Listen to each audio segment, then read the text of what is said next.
Hi guys, welcome to Zest Virtual Kitchen. I'm Chef Hannah and I'm the culinary director here at Zest. And today I want to talk to you about mise en place. So if you watch a lot of food TV, it's probably a term that you've heard chefs use before. It's a French term that translates everything in its place. It encompasses everything that happens to ingredients from the time they enter the kitchen to when they're actually being cooked and turned into a dish. So it's a very broad term. And in fact, chefs, we sometimes use it interchangeably as a noun or a verb. We might refer to all of our ingredients we have out as our mise en place, or sometimes we'll say something like, I'm going to mise out this recipe. So it is a very broad term, but it is really the single most important key to success in the kitchen. And I'm going to show you how to do that today. So the first thing I want to talk about actually is your workspace. This is my workspace here in our Zest kitchen. When I'm prepping out for classes, this is where I like to be with my nice big cutting board next to the stovetop. You might not have this big of a space at home, and that's okay. And in fact, you might have such a small space that you can't just keep out your cutting board all the time. But I do encourage you, if you do have room, make yourself a workstation that's always ready to go. And if you don't have the room, try to make it as easy as possible to remove whatever needs to be removed and have that set up. So I like to have my nice big cutting board, the biggest cutting board you have. And quick little tip, if you dampen some paper towels or a kitchen rag or even the drawer liners that you buy in Walmart or Target or something, and put that under your cutting board, it won't slide. So that's kind of a quick little tip there. I like to have my salt and my olive oil and whatever else I might need right next to my cooking station. So usually for me, it's my stovetop. And I like to have, my knife ready to go out before I'm ready to cook. And maybe if I'm getting ready to make dinner, I might give it a few swipes on my honing blade before I start so that I know that's all ready to go.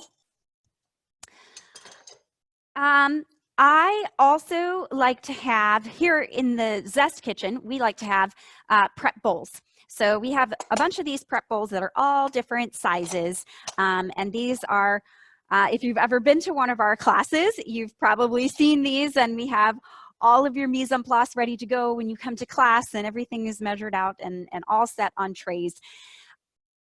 If you don't have these at home, that's okay. If you do want to invest in something like this, I definitely recommend glass or stainless steel or even like silicone, something that you can easily throw in your dishwasher and you don't have to hand wash. But that's okay if you don't have something like this. You can use anything. And another reason why I like a really big cutting board is because you can even use your cutting board and save on some of the dishes. We'll talk about that in a few minutes.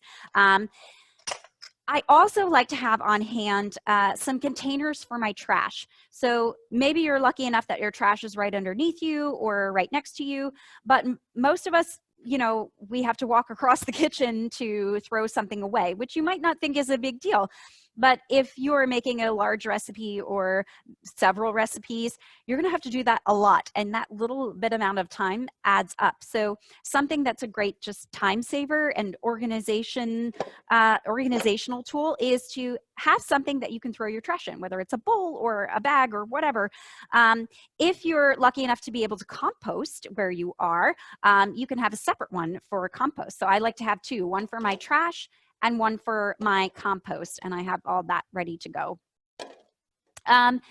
So you've got your workstation all set up. You're ready to start cooking. The first thing that you're going to do is read your recipe, and not just the ingredients that are on it. and so you know what to pull out of your fridge or your pantry. But read the directions too. A lot of times the author of the recipe will have little hints about, you know, what needs to be done to get the recipe, to get the ingredient ready to be able to actually cook with. Maybe it's, you know, bringing your butter and your eggs up to room temperature, or maybe it's chopping your onion, or, you know, whatever it is. Whatever little tips, sifting your ingredients, something like that. So read your full recipe before you actually start gathering your ingredients, and then you can get much further along so that when it's time to actually cook, you're all ready to go. So hopefully you've, you know, maybe watched some of our virtual classes already. Maybe you've tried to cook along, or maybe you've just watched. But if you practice mise en place, you can actually cook right along with us in our virtual classes. So we've tried to design it that way for you. So I encourage you to do this for yourself at home. But even if you're not taking a class, even if you're just making dinner, or a new cake recipe or something like that, mise en place is beneficial for all times. So I highly encourage that. Don't try to multitask so much. We live in a world where we are just obsessed with multitasking and over stimulated with information. So maybe you're on your phone checking your email, and your spouse is talking to you about their day, and your kids are running between your legs, and you're trying to make dinner. That can be a really stressful situation. So one way to just ease your stress and just make cooking so much more enjoyable and so much more accurate is to practice mise en place. So after I read my recipe, then I'm going to start gathering my ingredients from the fridge and the pantry, and I'm going to measure everything just like it says.